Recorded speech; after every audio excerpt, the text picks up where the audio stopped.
Hi guys! Welcome to another cash stuffing video at stuffy din ng ating nose. So ito na lang yung natira sa sweldo ko.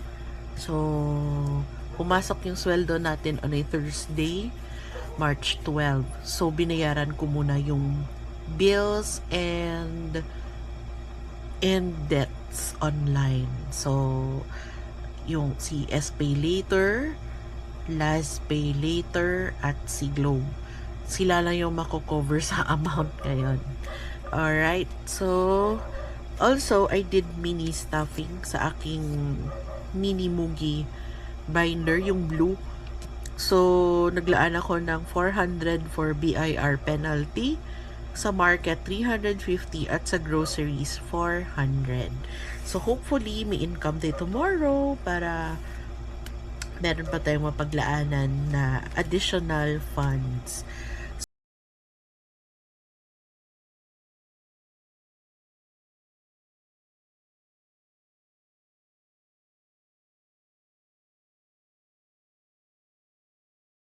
Ito lang yung income ko, hindi talaga siya kakasya until the 31st. So imagine, mahaba pa yun na. So first, we're going to get our allowance for tomorrow, yung pang spending natin. So usually I allot 500. So minsan kape, ito yung wallet ko. Pula din, no? Kasi meron akong red face. Pero yung totoong favorite color ko, ano talaga? Green. Diba? Christmas. Red at green. So, ayan na ating pang spending tomorrow. Kung makakapasok ako tomorrow. Emergency funds. So, unfortunately, puro 500 yung lumabas. So, yung masa stuff fund natin ngayon is 500. Basta may bagong 500. Maglalaan tayo niyan. So for our emergency funds, currently we have 1,000. So meron na po sa bank. Nag-deposit po ako last time pero hindi ko lang na-film. Ayan, March 9, nag-deposit po ako 2 emergency funds. Buo yung paglagay ko ng emergency funds last time kasi yung 3,000 nun binigay ko sa niece ko kasi kailangan niya for her graduation. Matatapos na po siya ng maling side. Matatapos na po siya ng junior high. Graduation ba yun? Or moving up? Or yung moving up pang lang, elementary, gano'n. Anyway, meron tayong nakitang swabing 100 dito. At basta merong crispy na bill, lalagay natin sa savings challenges. So, yung nangyari, binigay ko yung 3,000 sa niece ko. So, 2,000 yung napunta sa emergency fund na totoo. Sige lang. Minsan na yan. So, we have 1, 2, 3, 4, 5, 600. So, I currently have 600 here. Ayan. Wrong side. So, yun. Alright, so that's it for our emergency funds. Okay, dito na naman tayo sa ating Big Mummy. So, yung gas car, may sarili po siyang funds na nakalaan. We stop here sa entertainment. So, lagay ko muna to. Entertainment na merong 770. Actually, priority, no? Pero minsan lang kasi ito natutuunan ng pansin. So, so we have 820 now. Napasok ko na ba? 770. So, hindi pa. Alright. You get 50. Count natin ulit. 500, 650, 750, 820. Ayan. Naku, iba talaga epekto ng sipon ba? Tights. Lagay po tayo. Dahil, ano to hopefully, makasimba ako this Saturday. Wala akong Saturday na tuloy. This 50 na loose. Lagyan natin ng 500. So, 150. Para ma-recirculate natin yung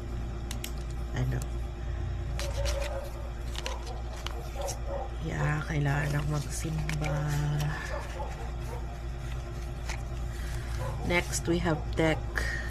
450. Pwede na siyang mabuo pa. Humingi. Hindi naman humingi, pero nagpa-change ako ng hundreds. Pero yung makaya niya, 1,000 lang. So, das konti lang talaga siya. So, we're going to get all of this. 1, 2, 3, 450. So, ayan. Dito na lang ako kukuha sa mga binders. So, we have 500. Nakita niyo yung guys, yung bagong MacBook ba yun? MacBook Neo. Never akong, kahit may, yung nasa akin na Apple product, iPad lang talaga So, hindi ko alam. For taxes, currently we have 300. Lagyan natin ng 200 para may konting boost.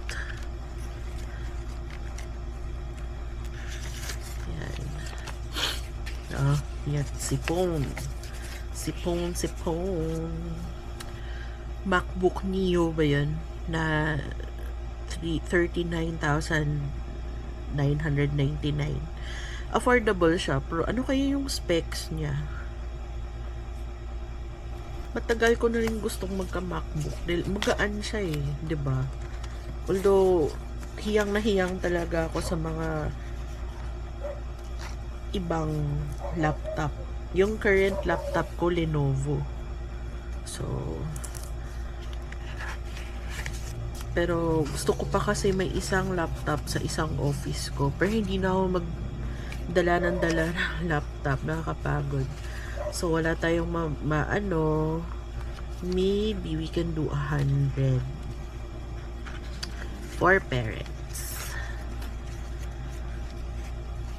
Mother's Day, no? Malapit na.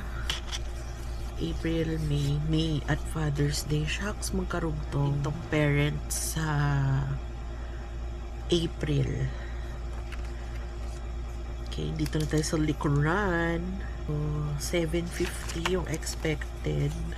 So, meron na sa bank 5, 6, 750. So, ipa-fast track natin to sa susunod. Para meron tayong pang sa Mother's Day at Father's Day. So, magko-cover siya April, May hanggang June. Home, we have 550. 50. So, yan. Walang 100s yung suki ko. Sige lang. Pero alam nyo, closing na ako pumunta Wala, baka mahirap na mag-balance. 600 for our future home. So, iba to siya than the household funds. Then, sa ating wedding.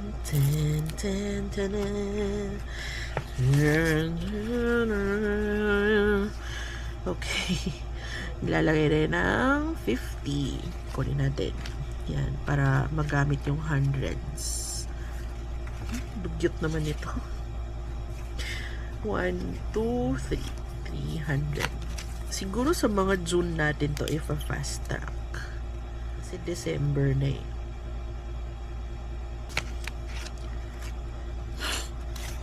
Ayan. Sipon na naman. sip. Babalikan natin sa weekend na cash stuffing. So that's it. Ay, sorry. Pasensya talaga sa sipon. So, saan ba tayo nag-stop? Ayan. Loans. Yung loans, meron din akong separate na for loans. Pero, sige lang. Stuff lang tayo. Stuff pa rin. So, ayan. Let's change this. Let's add 400.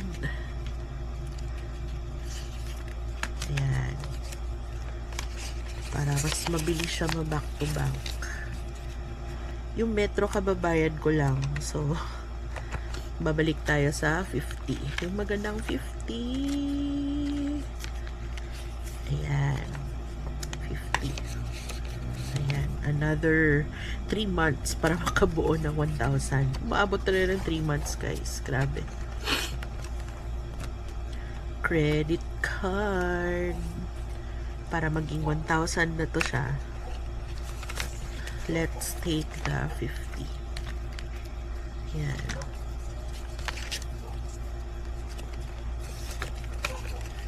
Wala po siyang tracker. Dynamic po to siya. Transportation. Let's have 50.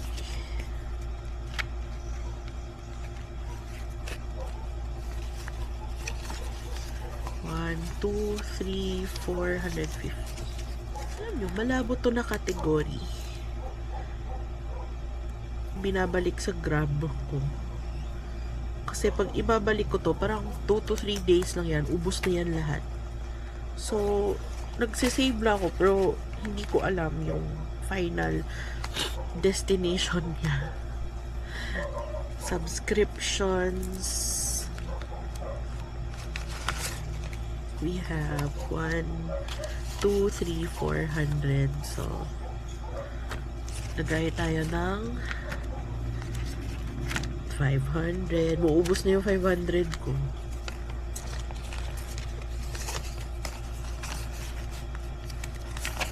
Clinic. Lagay tayo ng 100. Marami pa tayong pwedeng ma-rotate na money.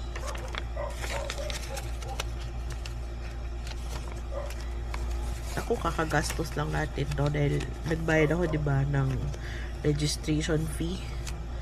Maintenance, next week na ako bibili. So, lagay tayo ng 100. So, magiging 700 na siya. Electric bill, kababayad lang natin. Let's put 150. Naku, tingnan yung mga aso. Grabe na.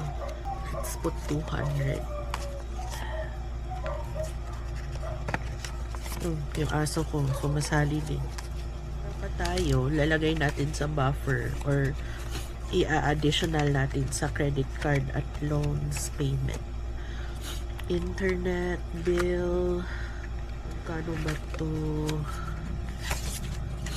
1, 2, 3, 4. Okay, lagyan natin ng 500. At dito nang tatapos yung 500 bills natin.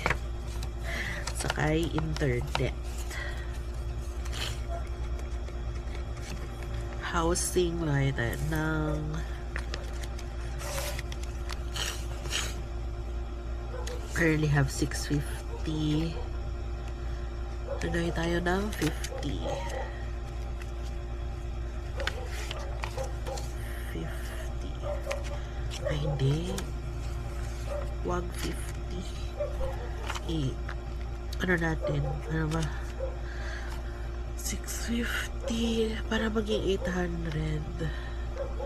150. Yun. Dahil malapit na naman ang pasweldo. Currently, umuwi sa province yung isang helper namin. Dahil siya yung aakyat sa stage ng graduation ng ano niya, kapatid niya. O, diba? Proud ate moment. So, syempre, pagbigyan natin yan. Just lagyan natin ng 50. We currently have 150. Ayan, magiging 200. O, diba? So, umikot lang yung ano. Umikot lang yung magandang bills. So, para everybody happy, balik tayo dito. One ahead. Tagay tayo ng 50. Mortgage. Lagyan natin ng 100. Para full circle. O, diba? 100 para maging 250. Yung telco kababayan. Kababayan ko lang. Let's add 50. Hanap ko ng mga ng 100. Ayan. Kababayan ko lang ng Globe. Nasa pagkamahal-mahal dahil pinabili ako ng mga boost. Dahil wala na ako ng data. Bayan. Alright. So, bumalik na tayo sa loans. Next time, balik na tayo sa front. Okay. Medyo meron pa naman. Dito na tayo sa ating red sinking funds. Tayong mag 170 for the win. Dahil marami pa, oh. Marami pang 50s. So, 170, wala akong ano. 200 na lang. So, magiging sobra to siya than the usual. Where is my... Ito na lang. Ako, hindi makikita. Kukunin yung budget for LPG. So, lagay tayo ng 500. Okay, so gulo ang 1, 2, 3, 4, 5. Sayang tong mga bago. Hanap tayo ng medyo dugyotish. 4 at saka 5. Ayan. Dugyotish. Ay, aalis na naman ako towards the end of March. Ay, nasa market. So, tamang-tama. So, next week.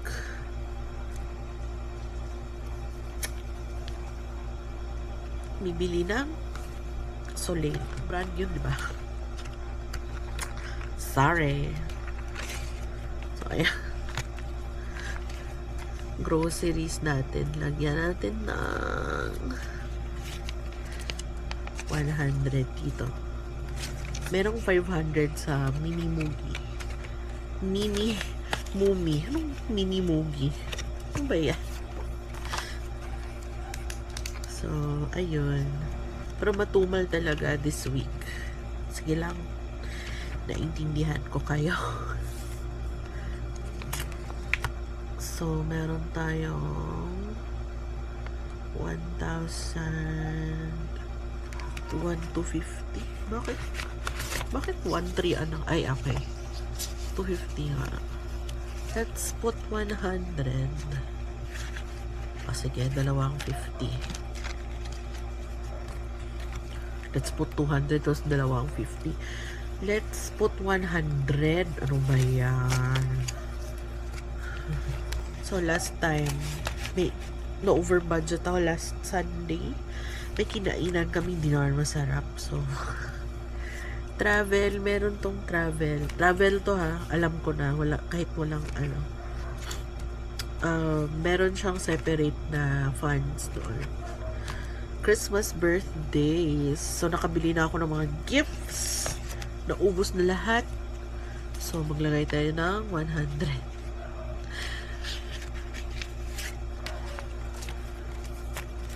Birthday ng parents ko sa June. Same month. Isip pa tayo ng ano. Na-deplete talaga to yung shopping. Sa kaka-shopping, na-deplete yung pera. Sandali Wow.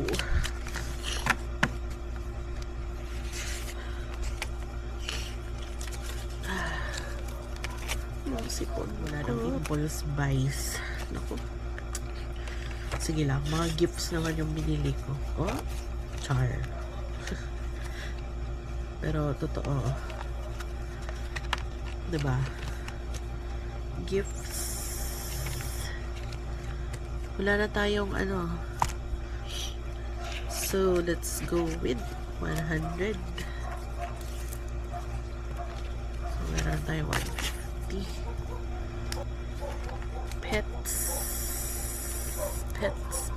Pets. Lagay tayo ng, ayoko ng coins.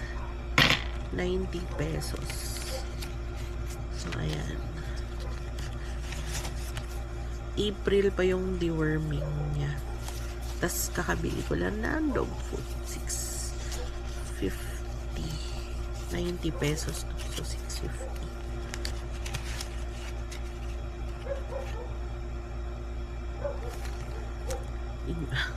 Ito na naman yung insurance. 220. Grabe, di pa siya na-staff for this month.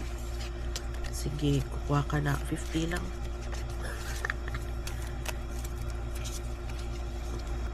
Parang wala pa akong due. Or baka hindi ko lang alam, no? Pero parang wala pa. Ito. Beauty. You'll get 100. Para 700 na po siya. Ayan.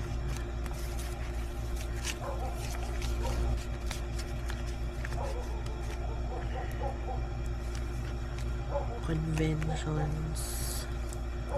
Ay. Kailangan ko talaga nito. Double time. Yan. 100.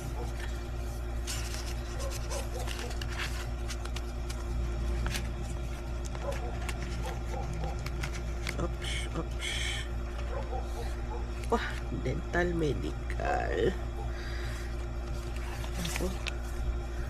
650. So, lagyan natin ng 100 para maging 750. Ayan.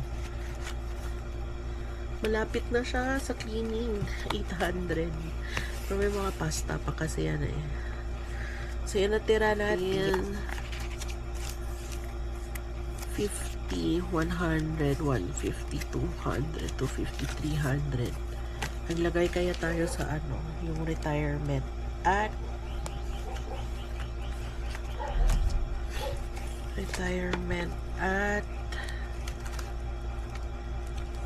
investments.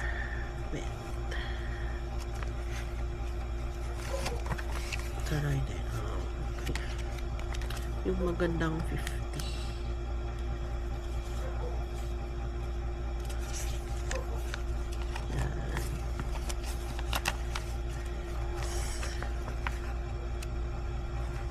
Lagyan natin ng maganda. 550.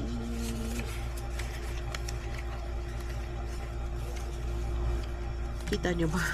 Mga scratch na kinagamit. Okay. Babalik na to sa front. May magandang 50 pa ba? Ohoy! May magandang 50. Ipon challenge. 1, 2, 3, 200, 250, 300.